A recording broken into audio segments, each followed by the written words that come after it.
Good evening, everyone. I'd like to call to order the March 27th, 2024 meeting of the Fond du Lac City Council. Our first item of business is roll call. It's done electronically. I'll declare a quorum present. Next item on our agenda is the Pledge of Allegiance, which is followed by a moment of silent reflection. Please rise.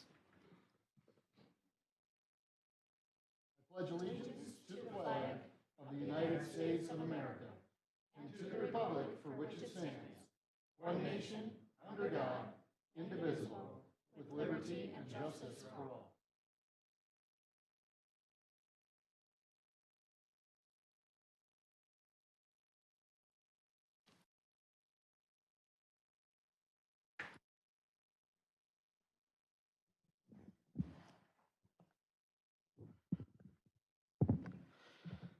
And at this point, I'd like to invite the St. Mary Springs hockey team forward so we can do that presentation.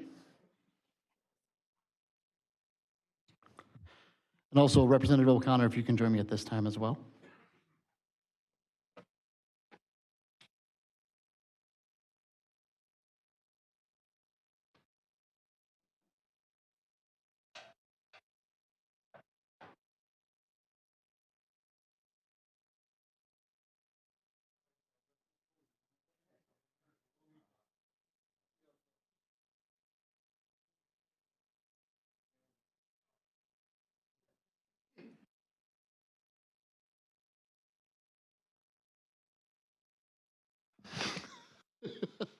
All right, you guys. This is the most people have ever done a proclamation in front of. I'm a little nervous. We'll figure it out, though. All right. Whereas on March 2nd, 2024, the St. Mary Springs Academy High School hockey team defeated the then top seed and defending champion New Richmond 6-2, thereby winning the WIAA Division II state championship. And whereas this was their fourth championship appearance and third championship since 2020, resulting in their 8th overall state title. And whereas the city wishes to recognize and celebrate their commitment to hard work and dedication required to accomplish these achievements. Now, therefore, I, Keith Heisler, President of the Fond du Lac City Council, on behalf of the citizens of Fond du Lac, do hereby congratulate the St. Mary Springs Academy High School hockey team, as well as their coaches, supporters, and fans on an outstanding season. Congratulations, guys.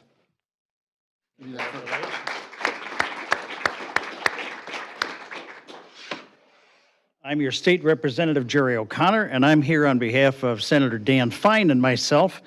And I could repeat some of the great accolades that were just stated, but I'm going to get to the therefore and skip the whereas. Therefore, the State Senator Dan Fine and State Representative Jerry O'Connor do hereby commend and congratulate the St. Mary Springs Academy Boys hockey team on their 2024 WIAA State Championship. Thank them for representing our community and wish each and every player all the best in their education, athletic abilities, and future endeavors. Congratulations. Thank you. Congrats, guys. All right, Coach, if you want to say anything, go ahead. Yeah, you know, everything these guys just said, being a first-year head coach, they started out 3-7, and all the discipline, effort, sacrifice, commitment goes into winning the sports, right? And that's an achievement. I got to live one of the greatest days of my life because of all that hard work. But what I'm really proud of is this team's character. They won the Division II Section 4 with a 3.71 grade point average as a team. Over 180 hours of volunteer from the just before the start of the season to the end. And when it came time for our banquet this year and giving out awards, usually it's just the MVP of offense and the MVP of defense. But we threw in 2 character awards this year for discipline, effort, sacrifice, commitment, and one for the best teammate, a fallen St. Mary Springers, Jeremy Mertens, that's named after. And when it came time to vote for those awards, usually just 1 or 2 kids get votes for those, what they do on the ice. But for those character awards, almost half the team received a vote or more.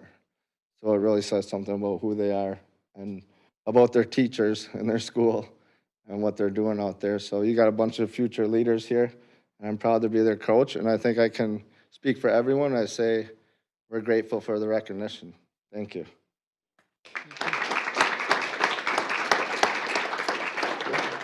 We appreciate you guys. Thank you very much. Thank you very much.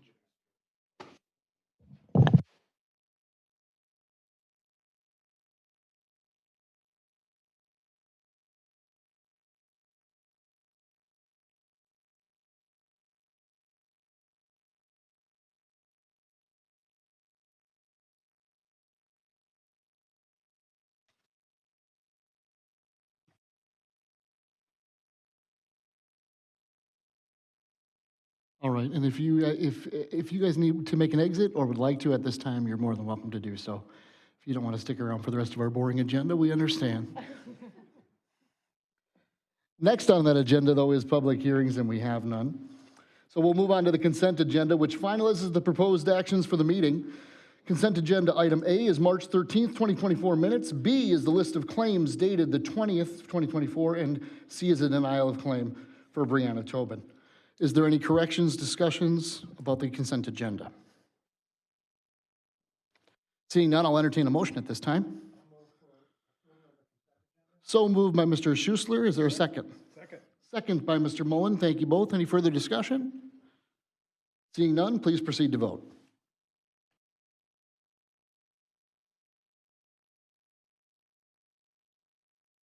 And that passes unanimously. We'll lock in Mr. Schuessler's vote in a sec there. I'm going to move on to audience comments, the agenda and non-agenda items. The presiding officer shall limit the non-agenda items to 1 minute and items noticed on the agenda to 5 minutes. Ms. Hefter, anyone wishing to speak? No. We do not have anyone wishing to speak, so that will wrap up our audience comments this evening. That's going to move us along to our action items. We're going to give that just 1 second, and then we'll do action item A. Action item A is a permit to sell fermented malt beverage on park property. The entity's American Cancer Society and their great event Relay for Life, which takes place on August the 2nd, 2024 on Lakeside Parks of an Island. Ms. Hefter has that introduction for us. Thank you, President Heisler. American Cancer Society is requesting to sell fermented malt beverages on park property on August 2nd, 2024 for the annual Relay for Life event. A special event application has been submitted and approved, and city staff recommends approval with the conditions that no carry-ins are permitted in the designated area. Thank you very much, Ms. Hefter. Any questions for Ms. Hefter at this time from council? Seeing none, I'll entertain a motion. Motion to approve. Motion to approve by Mr. Zimmerman. Do I have a second for that? Second by both, Ricchio and Brault. Thank you both. Any further discussion? Seeing none, please proceed to vote.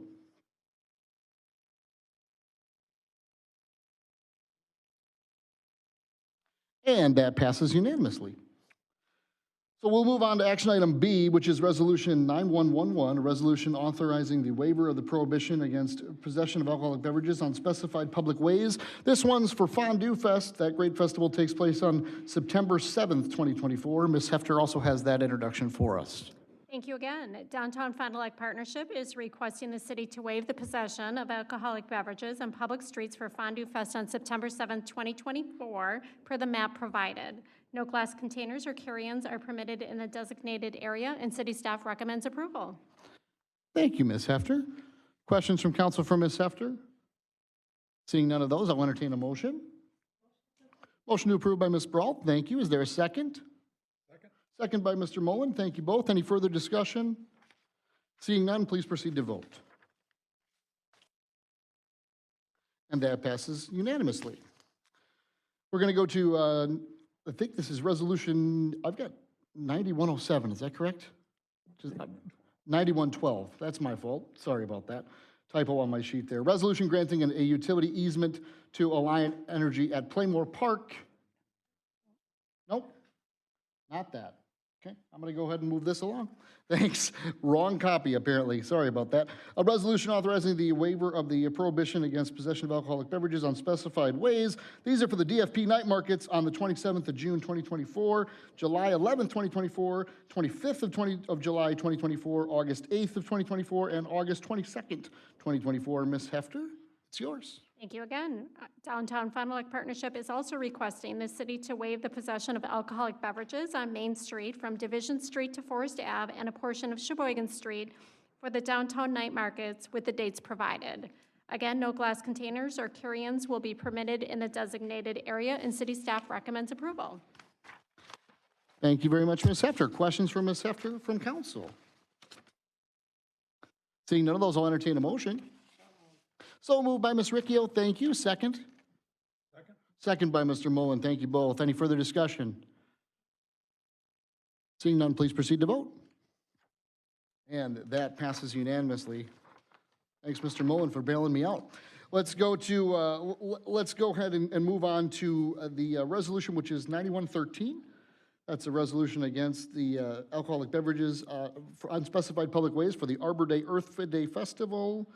That's the April 27th, 2024, and Ms. Hefter has that introduction for us as well. Thank you again. Arbor Acres is requesting the city to waive the possession of alcoholic beverages on public streets for Arbor Earth Day Festival on April 27, 2024, from 10 a.m. to 5 p.m. on North Main Street between Merrill Ave and Division Street. No carry-ins or glass containers are permitted in the designated area, and city staff recommends approval. Thank you very much, Ms. Hefter. Questions from council? Seeing none, I'll entertain a motion. So moved by Mr. Schuessler, thank you. Is there a second? I'll second it. All right, thank you both. Any further discussion? Seeing none, please proceed to vote.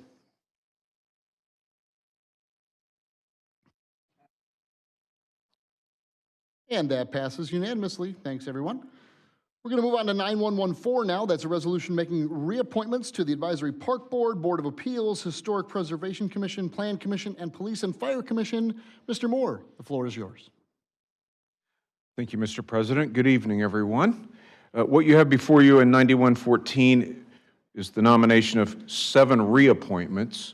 These are people moving into the second or third term in these boards and commissions. I recommend approval. They have all indicated a desire to serve another term. And so with that, you have my endorsement. Thank you very much, Mr. Moore. Questions from council for Mr. Moore?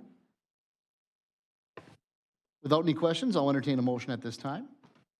Motion to approve. Motion to approve by Mr. Mullen, second by Ms. Ricchio. Thank you both. Any further discussion? Seeing none, let's vote. And that passes unanimously. Thank you very much, Mr. Moore. We're going to move on to I think we're at 9115 now, if I'm correct on that. And is that that Board of Appeals? Is that one? Yes. Where we are? Board of Appeals and Downtown Architecture Review Board, Ethics Board, Fond du Lac Public Library Board, and Housing Authority Board. Mr. Moore, once again. Thank you, Mr. President. 9115 is for new appointments. There are 5. And if you've had an opportunity to look at their application qualifications, I think you'd be pleased to see how they fit with these various boards and committees. And so I recommend approval of these 5 new volunteers for these assignments. Excellent. Thank you very much, Mr. Moore. Questions from council? Without any questions, I'll entertain a motion at this time. So moved by Ms. Ricchio. Thank you. Is there a second? Second by Mr. Schuessler. Thank you both. Any further discussion? Seeing none, please proceed to vote. And that passes unanimously. Thanks, everyone. We'll move along now to a resolution approving an application for an urban non-point source and stormwater management grant to help fund a future stormwater quality pond. Mr. DeVries, our Public Works Director, has that introduction for us. Thank you, President Heisler. This resolution, as you stated, it's a DNR grant that we would be applying for. So this approval would give city staff and our consultant the ability to submit this in to the DNR. This is an every other year program. So we're planning for a project in 2026 for stormwater pond. This is to keep meeting our TMDL requirements that we've mentioned numerous times here before. And we would get up to $150,000 with this grant, which is not a lot considering the project will be over $1 million for sure, but it's something, so we want to apply for it. So with that, we recommend approval. Thank you very much, Mr. DeVries. Questions from council? We'll go to Ms. Ricchio first. Mr. DeVries, just DeVries, one question. In your planning, where is this particular pond going to be located? Well, we're still working on that. We have a couple different locations of the pond that could be done. We're working on one right now, that's number 1, but at this point, we're not able to disclose that location due to lack of ownership of the property. So we're working on that, and if that doesn't work out, we have other locations in our overall plan that we would move on to. All right, thank you. Thank you, Ms. Ricchio. Further questions for Mr. DeVries? Without any additional questions, I'll entertain a motion at this time.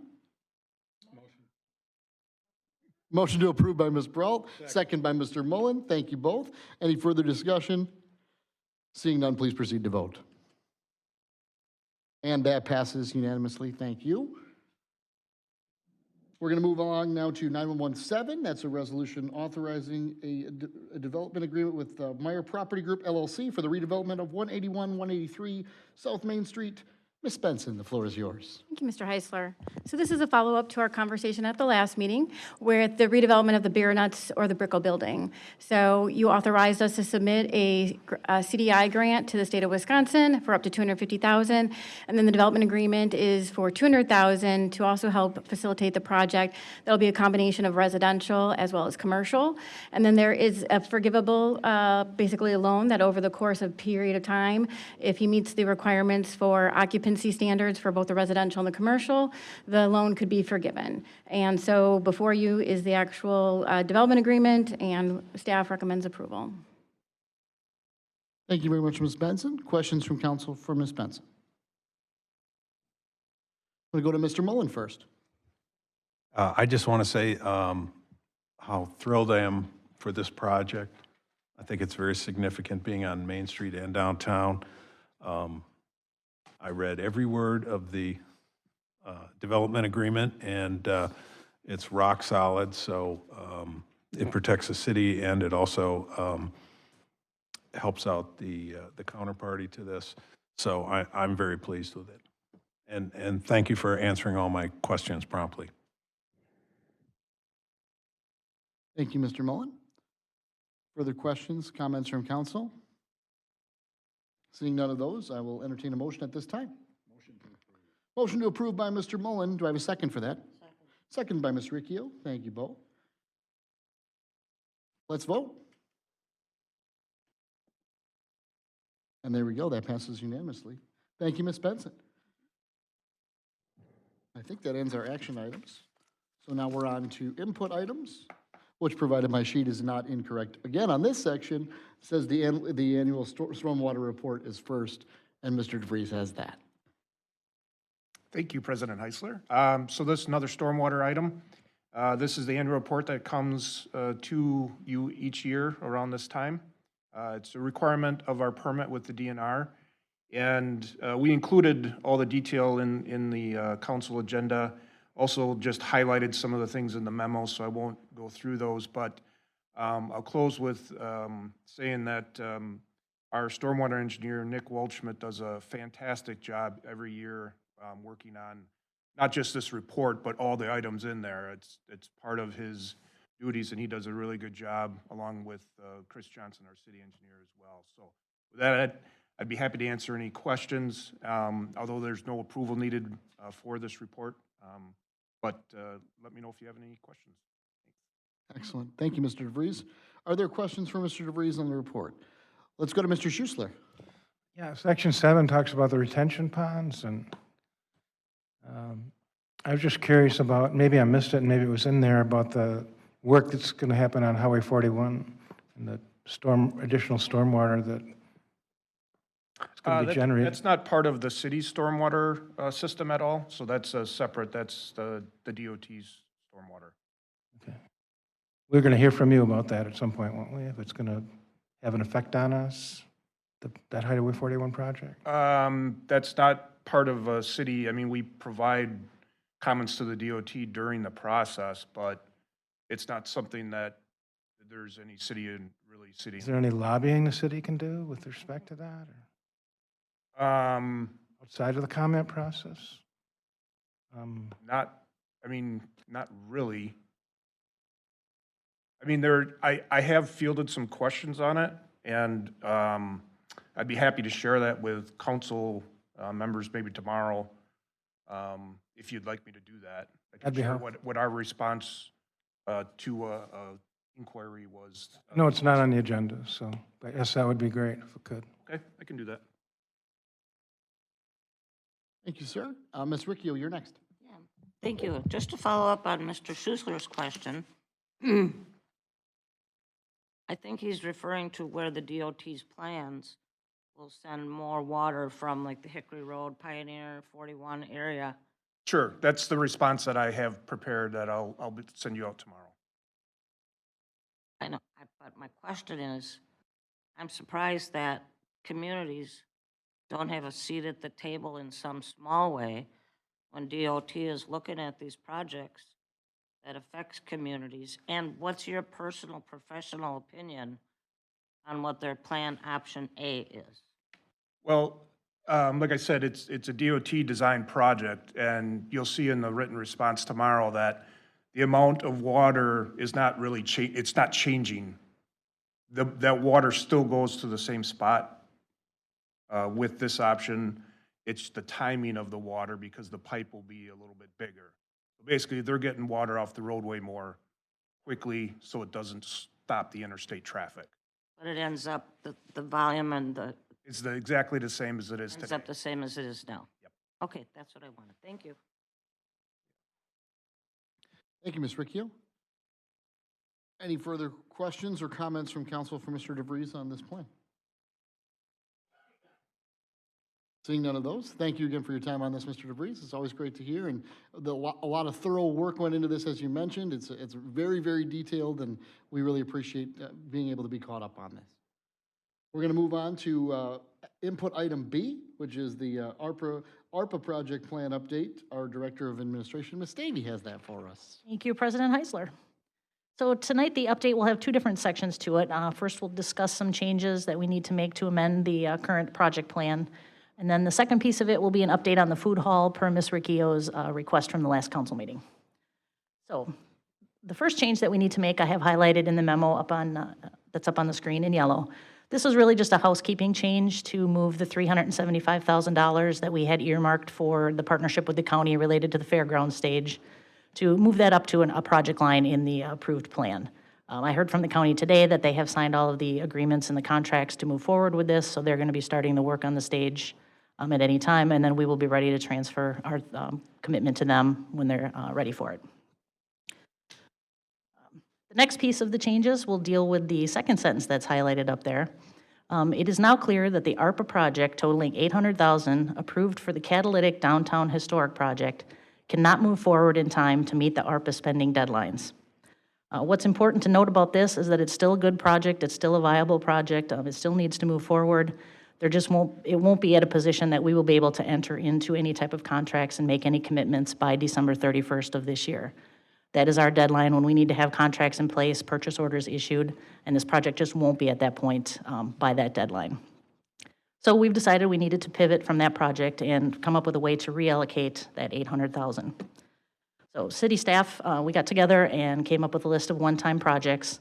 And then Mr. Moore and I went through those list of projects and kind of divided them into non-discretionary and discretionary projects. Those are our categories internally. Those are not driven at all by the U.S. Treasury. It's kind of how we decided to categorize those different projects.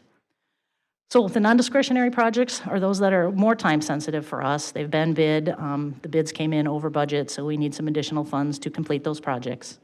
The first one on the list is the Division and Brook Street pavement. That bid came in $180,000 over our budget. That is to redo some pavement between Brook Street and the Division Street Bridge once the bridge is complete. The next project on the list is the Fairgrounds Pool slide replacement. That as well came in over budget by $57,000, and if we can allocate some ARPA funds to that, we'll be able to do all the repairs to the water slide and the railings all at the same time, rather than doing, part this year, part next year, or piecemealing things together. And the last project on the list is the McDermott Park landscaping. You may recall from early December that there was an update that was sent out where there was two components of the landscaping plan that we were not able to award because the bid was so much higher and would have taken all of the money from landscaping and the ice rink. So we'll take this $70,000 and combine it with some other money to award one of the two components that we were unable to award back in December. We also have money in the 2025 and 2026 CIP plans to actually proceed with the fourth component to be able to do all of the landscaping work related to McDermott Park, as well as have some money left over for any other enhancements that might be desired related to the ice rink. So moving along to the discretionary projects. These are not quite as time sensitive because we don't have any bids out for them. We know we don't have the project set yet, but they are things that we can definitely complete before the December 31st deadline. If we don't undertake any of these with our ARPA funds, we will have them in the capital improvement plan sometime in 2025 or 2026. So the first project is our fiber network expansion. For $128,000, we can extend fiber to the Public Safety Training Center, as well as have some redundancy to the different fire stations, so that if the main fiber line goes down, they would still be able to be connected to our network. Next one on the list is McKinley Park Playground. We've invested ARPA funds in a number of parks on the west side of the city that were either in the qualified census tract or adjacent to it, such as Hamilton, Franklin, and Playmore Parks. This will give us the ability to invest some funds in a park that's in the northeast side of the city. It's a couple blocks just north of the qualified census tract, and that playground has been in place since 2002, so it's well used. It's in need of some replacement and some TLC. The last two pieces of the discretionary projects are related to a property along the Fond du Lac River. Yeah, so this would be the purchase and the demo of that property. This one is a little more time sensitive for the purchase because there would be no guarantee if we were to push this to 2025 that the property would still be available, but the demo is something that we could move to 2025 if needed. So this project would actually help us achieve two of our goals. Excuse me. One of them would be related to blight. This property has been vacant for a while. It's well on its way, excuse me, to being a blighted property, and we would have the ability then to remove that property. We'd also have the double bonus as far as the riverfront plan. This was one of the areas that was called out for future development. So if we own this property, we would be able to have that available for future development, whatever that may be. And that too would come back to council at some point when that plan was more formal as to what we wanted to do with that particular project.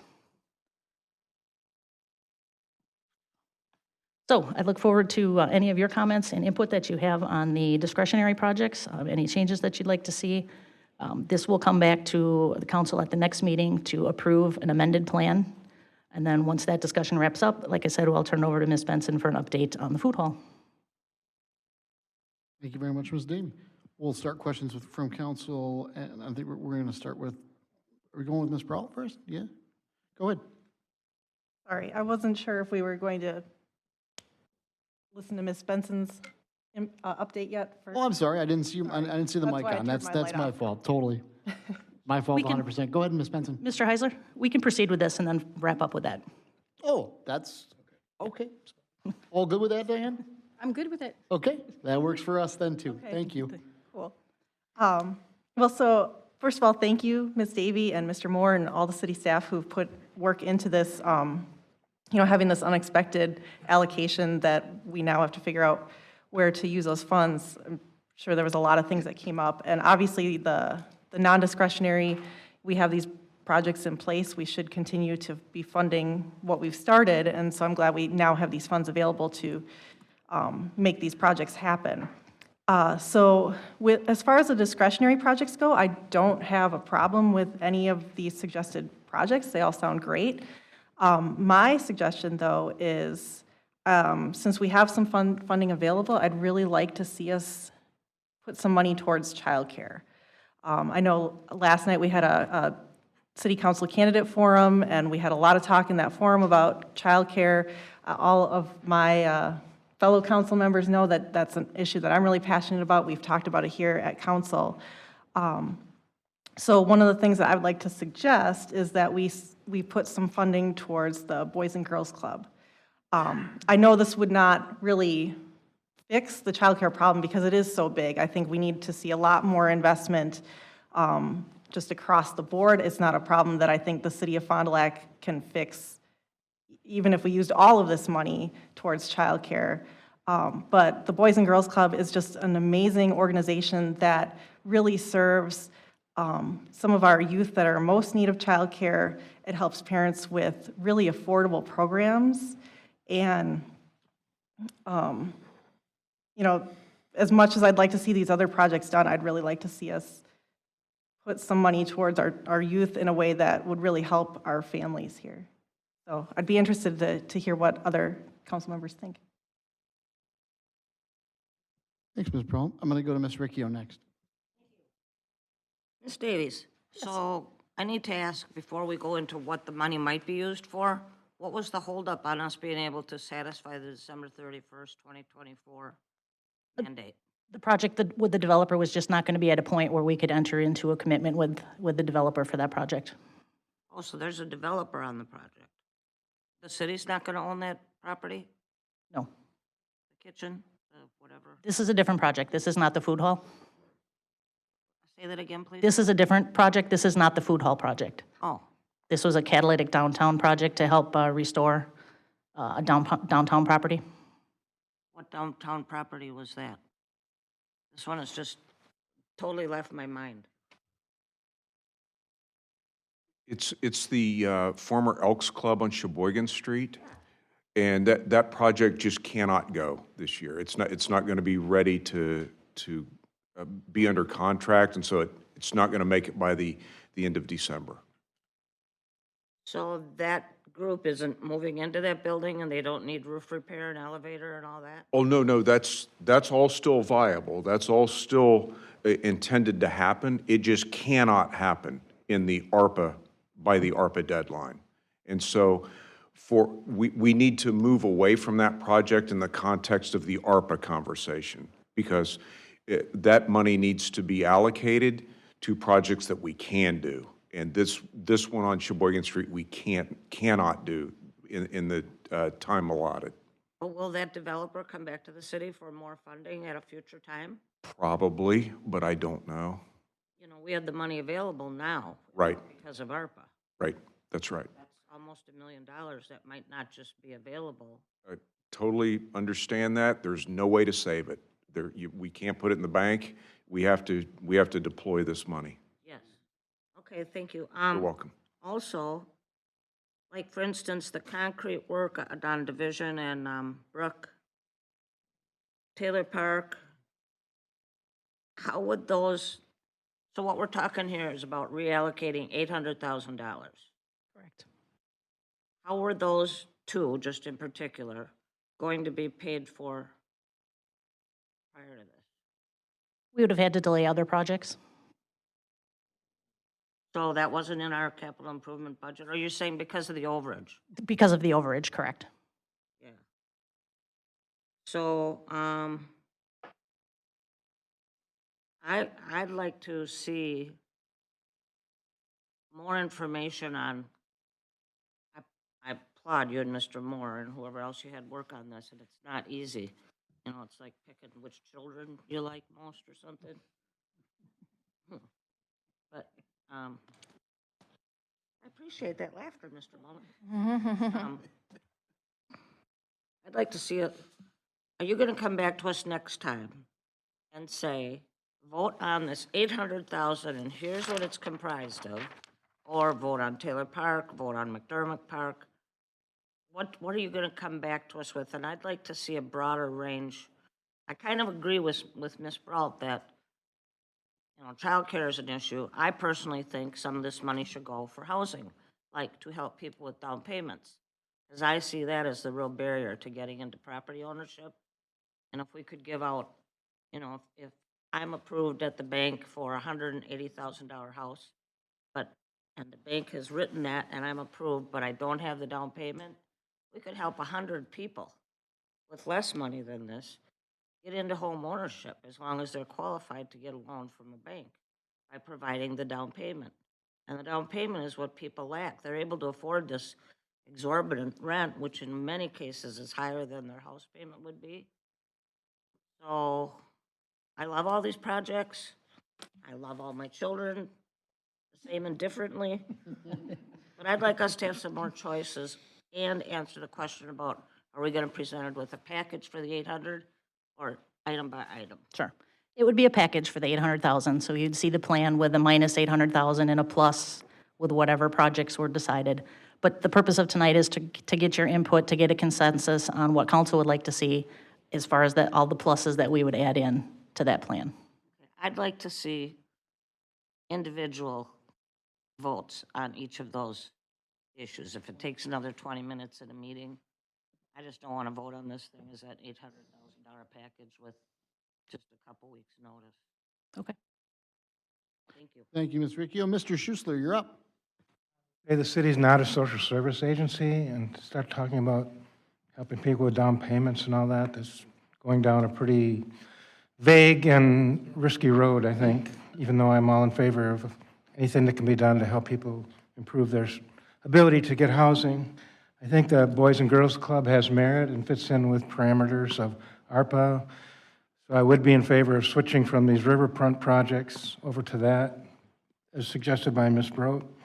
And Mr. Moore, when do we have to get this package set? We don't have much time here. We're not in any particular hurry, but there are a couple of things for consideration. We all know the council's going to change. You, as a council, have one more meeting together before the council changes by necessity. We know it will have at least one new member, and so there's a sense of starting over to some extent anytime that happens. And the other is for what Ms. Davy and I have described as the non-discretionary projects, that 307,000 in that first three, we would just as soon get your thumbs up on that so that we can alert the contractor that we're going to add those things to the contract. So we're going to authorize those changes to the contracts. For the others, what we would call the discretionary projects, Mr. Schussler, those things we can get done in 2024. I mean, I'm committing that to you right now. We would meet those deadlines, even if you wanted to take more time to talk about them. So that's kind of how that goes. The deadline is for Ms. Davy and me to make sure that whatever gets authorized gets executed by the end of the year. And we know we can do that, even if we don't get this done in the next couple of meetings. So that's kind of where that is. Thank you, Mr. Moore. Mr. Schussler, you all set? I'm done, sorry. Okay, no problem at all. Mr. President. You betcha. Mi- Mr. Mullen, you're next. Oh, I'm sorry, Mr. Moore, go ahead. It dawned on me that there's one other context I would like to offer to Please. you, just to consider. So within the discretionary list, we have a priority. So I'm just going to offer this as food for thought.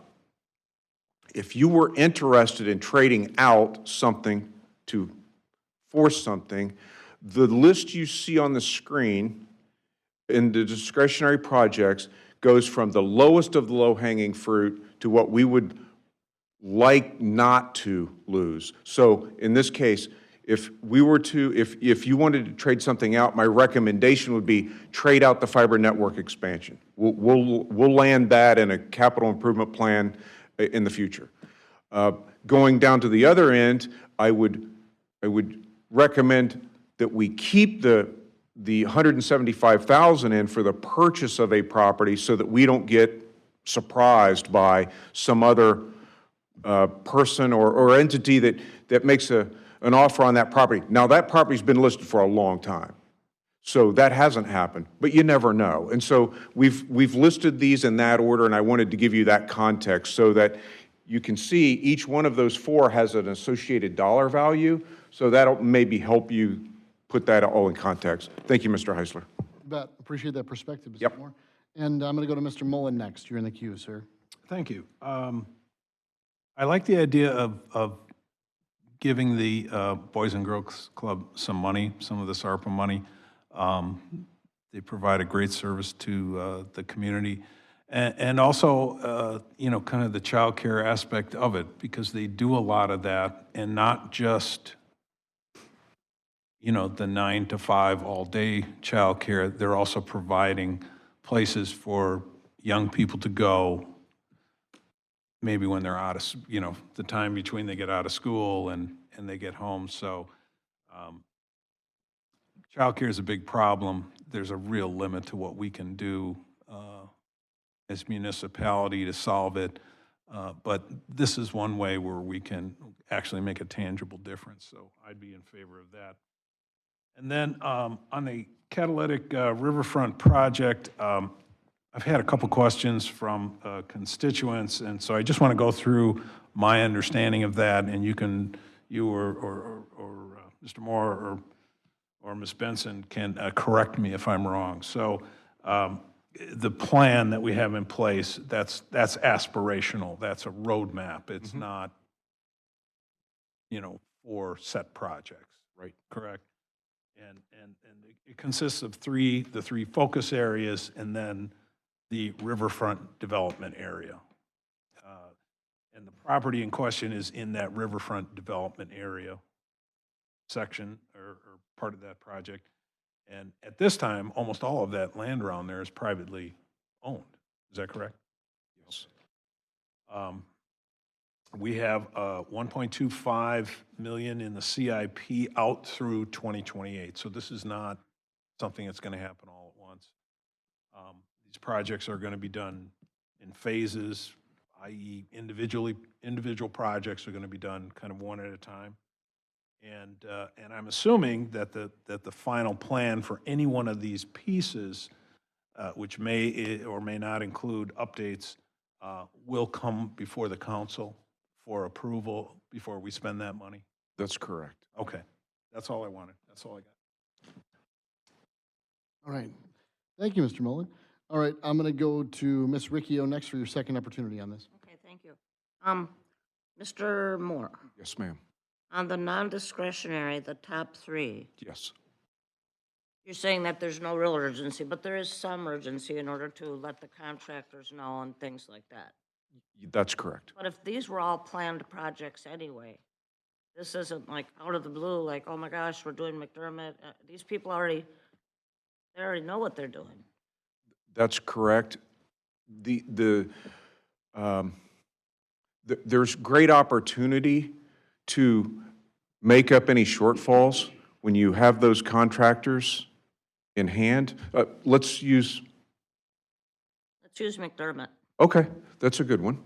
So right now, we've awarded the base of our solicitation. In that solicitation, there were also two options. And so all the contractors gave us essentially three numbers. They gave us more than that, but that's, to boil it down, they gave us three numbers. The base, the first option, the second option. The base was the base was something we've already awarded. The first option is something we would like to award, but don't have enough money to award it. And if you were to authorize us to add $70,000 of ARPA money to our already existing McDermott Park ARPA account, which is $400,000, boom, done. We use the same contractor who's not mobilized yet, but going to be mobilizing pretty soon as the ground thaws. And that makes for a good outcome because they add that to the scope of their work and it's all one project. So that's what's gone on there is the prices in the bids were higher than we'd estimated. So they blew past our $400,000 limit because the $400,000 was going to pay for the landscaping and for the ice rink and all the site work and all of that. And we couldn't get there with just the 400. So another 70 gives us the chance to award an option. I'm wondering why you would describe that as non-discretionary, which means necessary. It's a term that we created out of thin air to try to differentiate between what we think makes sense to really do, to put emphasis on how important we think awarding that is versus discretionary, which means that all of us have other options that are not as time sensitive, except for the property purchase at the very bottom, which obviously is time sensitive, I think is important, but decided to list it as discretionary because it's opportunistic. When we put the ARPA plan together last summer, for this year, we didn't think that property's going to be on the market for this long and not have any interest, because we tend not to want to compete with the private sector for private property, but that has played out now. It doesn't appear there's any private interest in that property. And so we feel comfortable coming in. But the terms, non-discretionary, discretionary, completely made up by us to categorize these projects in two different groups, to try to put emphasis on the timeliness of the what we call non-discretionary. just a casual look at this, and you guys have spent so much time, but just thinking about the McKinley neighborhood and all the kids over there and all the, it's a pretty dense area. I'm just wondering, that would not be like down to the second to the last. That would, for me, come ahead of McDermott. Additional landscaping, taking that project from 400 to 470, I would think. That's totally up to you. That's why I don't want to vote on this as a package. Fine, that's totally up to you too. Oh, you said, or we said that we're bringing it in as a package, an up or down. That's our plan, but it's totally up to you. Well, I don't like that plan. Can we vote on the plan? Sure. How do we do that, and when do we do that? We hope at the next meeting, and we can bring it in pieces if that's what the council wants. Right now, we have 7. We could lay this out as 7 different votes to add to the ARPA plan, and that works for us. Ms. Benson, Ms. Hoffman, how can we dictate that to you, that we want the plan to come? How can we take a vote to say we want all 800,000 vote up or down? Or bring us in choices, and You can make a motion, get a second, and then go from there. right now in this input item section? I'll wait and see if anybody has any other. Thank you. Sure. Thank you, Ms. Ricchio. More feedback to be had from council. Let's go to Mr. Zimmerman next. Thank you, President Heisler. I first want to say some of these discussions we're having here right now at council, this can be done outside of the chambers. I mean, this is what you utilize your city staff for. I mean, a lot of these questions that we're talking about right now should be done first, privately with them and then brought back to the public. So, I mean, I can give an example. I was going to call Ms. Benson and say, hey, we should buy that bar that's been sitting there. And as fast as I could make the phone call, I get an email saying we're already in the process of doing that. So, guys, I would really encourage reaching out to city staff on some of this stuff. I'm really thrilled about the McDermott Park project. It's been a labor of love for me and Paul DeVries for a very long time. And just drive by that park and you see nurses from SSM walking through there and having their lunches, and we've put so much time and effort, and the Friends of McDermott Park, I mean, we're actually going to take it to the finish line. And this is, kudos to you guys for making this happen. It really makes us feel like we're doing something here. And I have a lot of passion for McKinley. I don't want to sell them short. I grew up on the west side. I work on the west side. It's a busy park. It's not on the west side? That was a, oh, sorry. Okay, I drive by quite a bit, I do. So, I do drive by. But, I mean, so the money's all there, guys. I mean, you guys laid out a plan that's going to better the city as a whole. So I like it as the plan as is, but there's still times to go back and talk with city staff and extract and add. So this isn't a final thing right now. It's an input item. So I would say the next week we really bunker down and talk with city staff, and we bring it back for a vote any way we want. So it looks good, and kudos to you guys. Thank you. All right, thank you, Mr. Zimmerman. Let's go to Mr. Schuessler. Well, when this discussion is done, I don't want to rush anyone, but if it's not out of order with our city attorney, I'd like to be able to make a motion to approve those, what are being labeled as non-discretionary, those first 3 non-discretionary tonight, if we could do that. You can vote on input items. Get those 3 out of the way when we're done. After discussion, we'll circle back. Okay, thank you, sir. Appreciate that. I'm gonna go to Mr. Mullen next. I just had a question on the fiber optic expansion. Now, when was that project scheduled? That's one of our discretionary projects, so it's already in the CIP and we would just pay for it with ARPA funds instead of? It has arrived as an emerging need. Right now, we are tied into another entity's fiber. Okay. And our desire and theirs is to separate that tie-in. Okay. And so that's where this comes in. What we have right now is working. Right. But we know over the long haul, we need to be independent of the other entity's fiber. And, okay, this is the cost to do that. Okay, so this is not an urgent project? That's right. Okay, thank you. All right, thank you very much, Mr. Mullen. Okay, Ms. Ricchio, I think everybody, we've got everybody except for Mr. Zimmerman and myself has spoken twice. Did you have are there more questions, or do you have a motion? Question than what we're talking about now, based on the discussion, that it's ancillary to what Mr. Schuessler brought up, which was. Okay, about well, voting. considering that's a motion-based discussion, proceed, please. Okay, thank you. Because then after that, I'll add my comments. Go ahead. I think it's too early tonight to vote on any part of this, or all of it, or the just non-discretionary items. We need more time to study this. I'm not comfortable with this at all, and especially voting on it tonight. We need more time to study it and think about it. This is a lot, $1 million almost.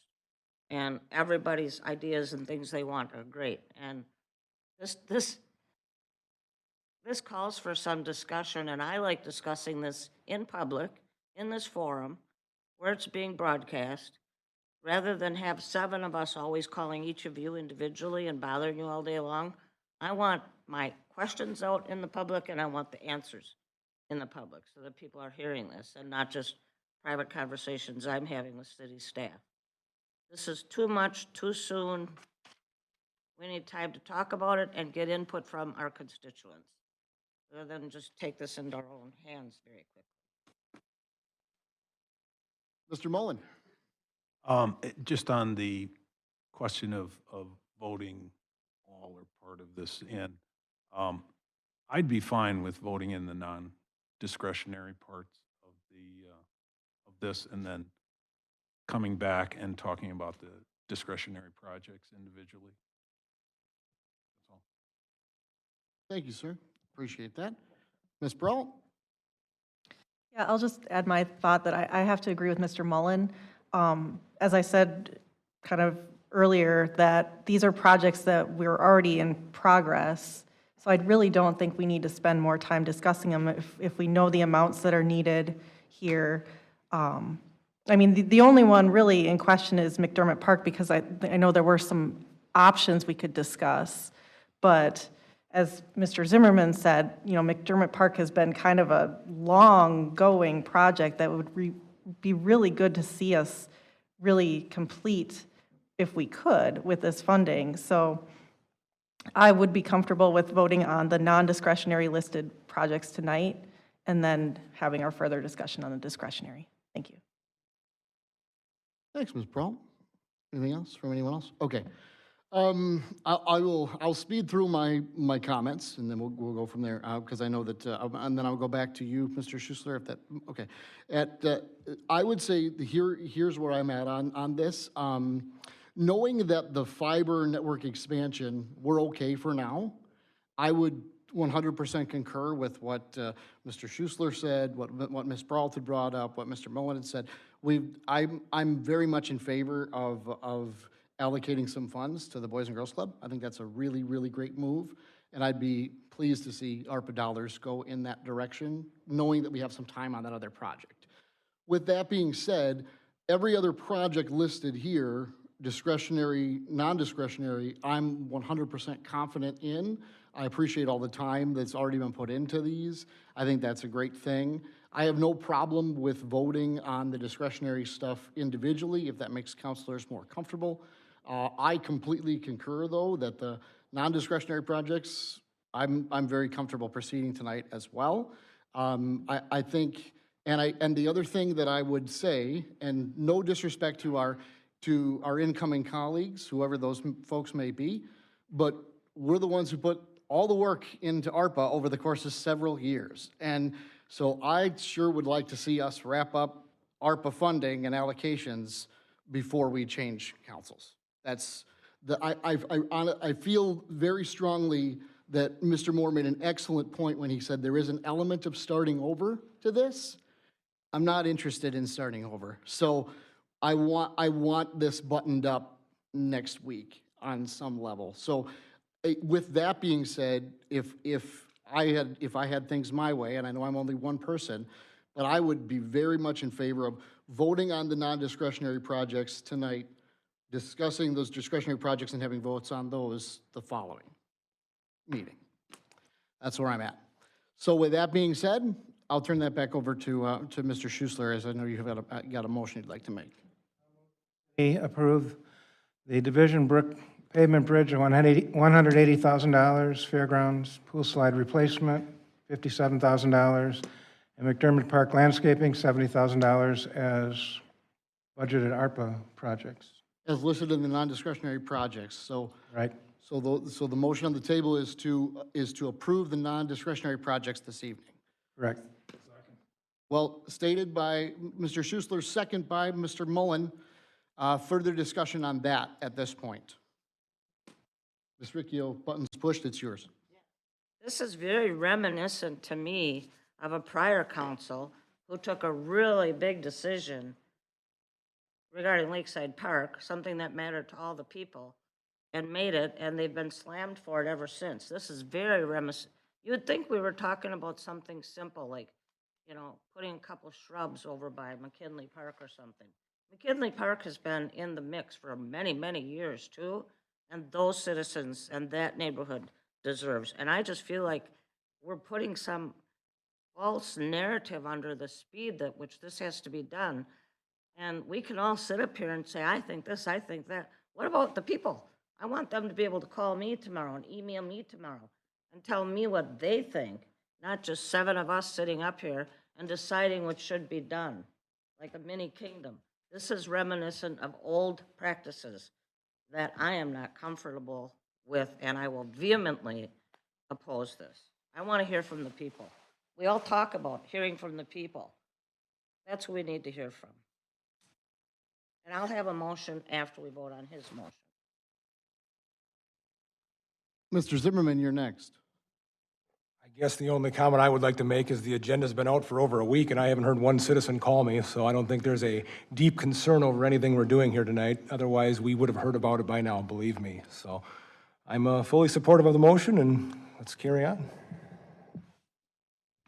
Thank you, Mr. Zimmerman. Mr. Mullen, you're next. The fact that all of these projects have been talked about and approved for a long time, and they just came in over budget, does not mean we were rushing to judgment on this. They just ended up costing more than we thought. So I'm in favor of filling the gap with ARPA funds on projects that have been approved long time ago. Thank you, Mr. Mullen.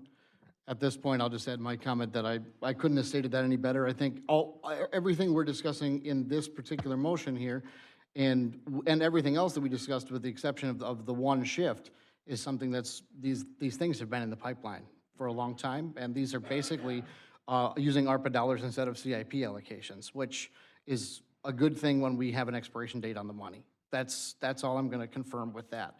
With that, those will be my final comments, and I'd encourage all of you to proceed to vote at this time.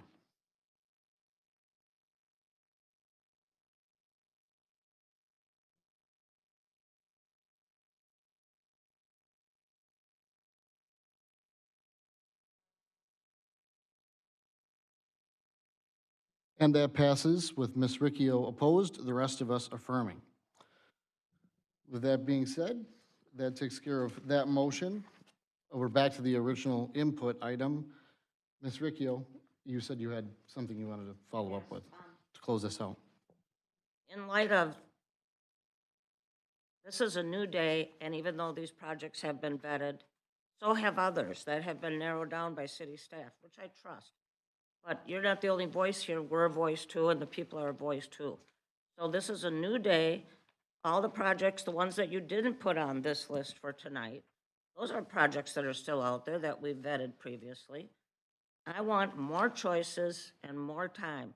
So I make a motion that in our meeting in 2 weeks, our next meeting, that we are presented with choices on how to spend the remaining, what is it, $493,000 from the entire list of other things that have been vetted, and that we get them individually and not as a package. Here, take this or take that. And that those items are put in the agenda for the next meeting so that when I share it with the people that follow me and people that go on and look at the agenda, they're gonna have some foreknowledge of this and an opportunity to think about it. And, I make a motion that the plan comes to us with more choices, with individual votes, even though it takes a little longer to conduct the meeting. That's my motion. I'm gonna give staff a second to punch that in, and then if you guys can reread that when you're ready. Thank you so much. Is there a second? Is there a second? Looks like that fails due to lack of second. So with that, we'll move forward. I think to wrap it back around, Mr. Moore, because I know there's got to be some follow-through after tonight. So first off, thank you, Ms. Davy. Thank you, Mr. Moore. Thank you, Ms. Benson. Thank you, Ms. Hoffman. I think now that we know where we're at, I would say that if we could look at all those non-discretionaries next week as a package, and then shifting the fiber to the Boys and Girls Club, that would be the way to present. Thank you very much. And with that, I think we'll close that input. Oh, I'm so sorry, Diane, you've been waiting like 3 years for you to give an input over there, because I know Ms. Riccio had asked for something at the previous meeting, and I totally neglected that. My bad entirely. I sincerely apologize. Proceed. Thank you very much. So we're talking about the building at 1 South Main, which will be the food hall. And so last November, we put a new roof on it. And so it is now definitely weather tight. And so we have our architect and consultants working on the kitchen design, the stall design, as well as the mechanical, electrical, plumbing, and then the indoor layout. And so we're looking to bid that in May. And so we've also been working with a handful of different consultants that would serve as our mentors to our tenants. So we're looking at 7 stalls that would provide an opportunity for food entrepreneurs to test out their concept. And so that's kind of, where we're at. And everyone we've been talking to has been, very excited, but more than happy to answer any questions for you. Thanks, Ms. Benson. Ms. Riccio, floor is yours. Thank you. Thank you for following up on this. Do you have any intended date of occupancy? Once we bid it, we'll kind of have a better idea of, what kind of turnaround they're looking at. Because right now, depending on, because the second floor will be seating, so we'll need to install an elevator. So not sure what the turnaround time is for ordering and getting an elevator installed. So once the project is bid, we can give you an update because we'll have a better time frame on the project schedule from occupancy. I'm guessing that, we'll be able to commit all the funds, in time to meet the ARPA deadline, but I'm looking at probably a 2025 occupancy. But we'll be forward enough that we will not be stymied by this December 31st. No. Are we paying those consultants, mentors? Who are they?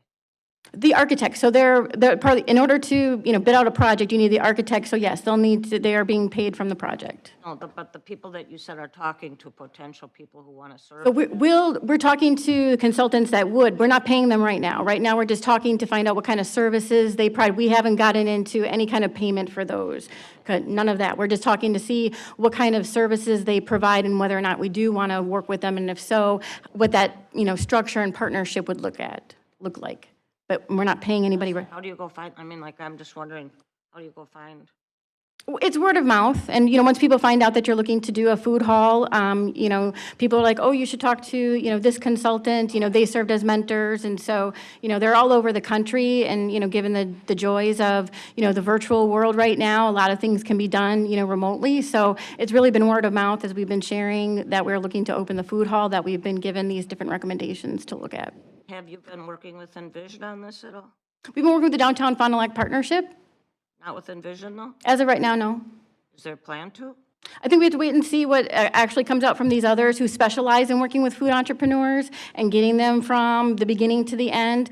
The key is not to have, 5 different chefs in the kitchen, pardon the pun. And so we want to really make sure that we, streamline and make it the best possible, opportunity for the tenant. So I'm not going to commit to what the appropriate direction is until we have a better idea of who can offer what services. because we have such a great resource right here in town too, so Mm-hmm. I just. Yep, I'm aware. We can partner with them if this is possible, along with DFP. Thank you. All right. Thank you, Ms. Benson. And with that, I think that wraps up our input items. Nope, it doesn't. Or do we, we still have one more. Deb, I'm sorry. That's my fault. Okay, we're talking about the noise ordinance now. Go ahead. Loudspeakers. Correct. Yes, not a noise ordinance. Sorry, Deb. Loudspeaker permits.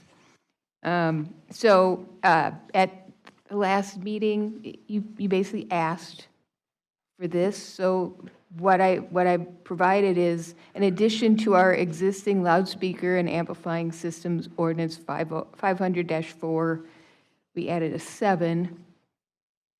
Within the county fairgrounds, which is bounded generally by, and it has the addresses, loudspeakers operated at one location, because we have 2 types, loudspeakers that can move around and loudspeakers that are set.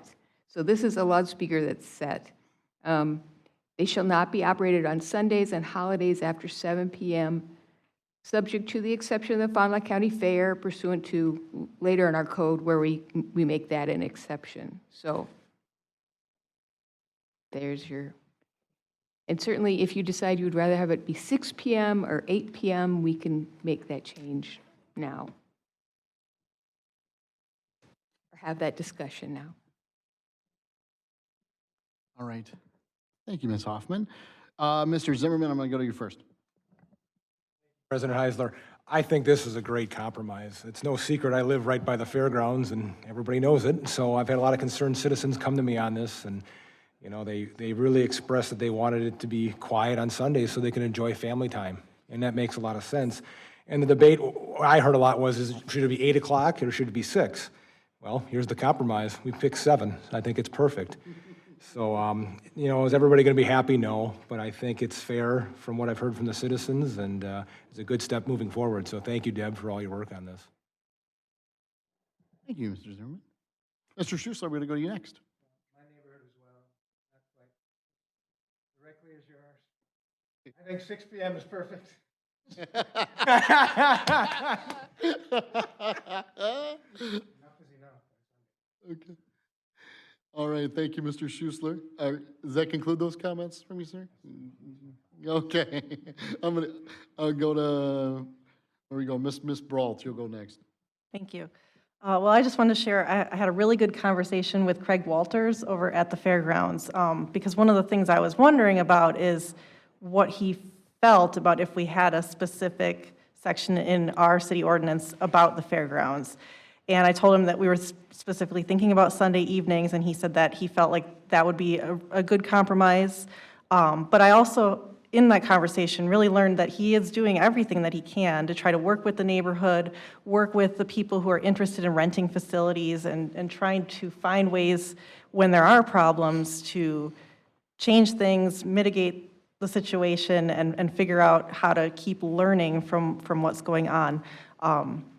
And I don't live close to the fairgrounds like some of you, so I don't hear a lot of the noise, and I can understand that that's definitely a big concern for residents who are in that area. So I think the biggest thing I've learned from this is there will be continuing conversations, continuing learning process.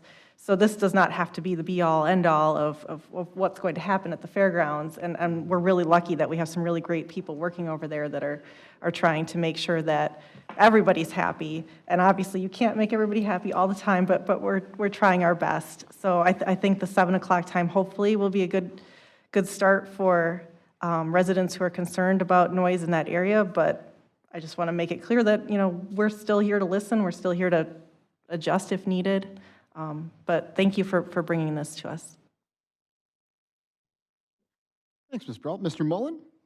Yeah, I just wanted to say, Ms. Brault kind of covered most of what I was going to say. So I just wanted to point out that through this entire process, which has been going on since last summer, the Fair Board, Craig Walters, they've gotten the message in terms of noise in the community, and I just want to, reassure the neighbors in the neighborhood, they're going to be much more careful about noise going forward.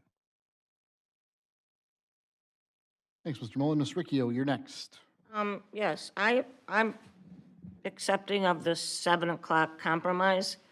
I thought that there shouldn't be a 7 o'clock or 6 o'clock deadline because neighborhoods are made up of many, many different kinds of people, including the Fairgrounds neighborhood. And for some of them, Sunday night is the crux of the weekend. It's the, they work remotely or they work a different shift, and Sunday night, their family night maybe looks different than some other people in the neighborhood. So I personally think 7 o'clock is too early. It's cutting people's weekends short. If they worked Friday night or if they worked Saturday in the day, Sunday night's prime family time for them. So I'll support 7 o'clock because it's better than 6 o'clock, but I would just like to remind us all that this community is made up of many different types of families and people, and they all need to be considered. That's it. Thanks, Ms. Ricchio. All right, I'll just add my comments that as a close to the fairgrounds resident, the cutoff time for me is not as significant because I don't hear the noise as much as you guys do. So, but I'm very grateful. Thank you very much, Ms. Hoffman. This is a really good compromise.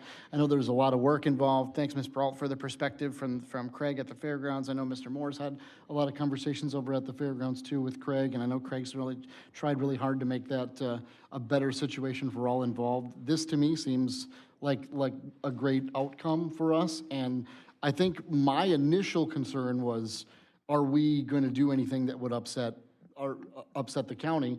And knowing that they're on board with this, that gives me a lot of encouragement. And I would have been okay with 6 o'clock as well, but 7 o'clock works for me. So with that said, those are just my comments. And with that, I think we'll wrap up this input. My apologies about that. And at this point, I'll entertain a motion to adjourn as our input items are concluded. Motion to adjourn. Motion to adjourn by Mr. Zimmerman, second by Mr. Mullen. Not debatable. Please proceed to vote. We are adjourned. Thanks, everyone.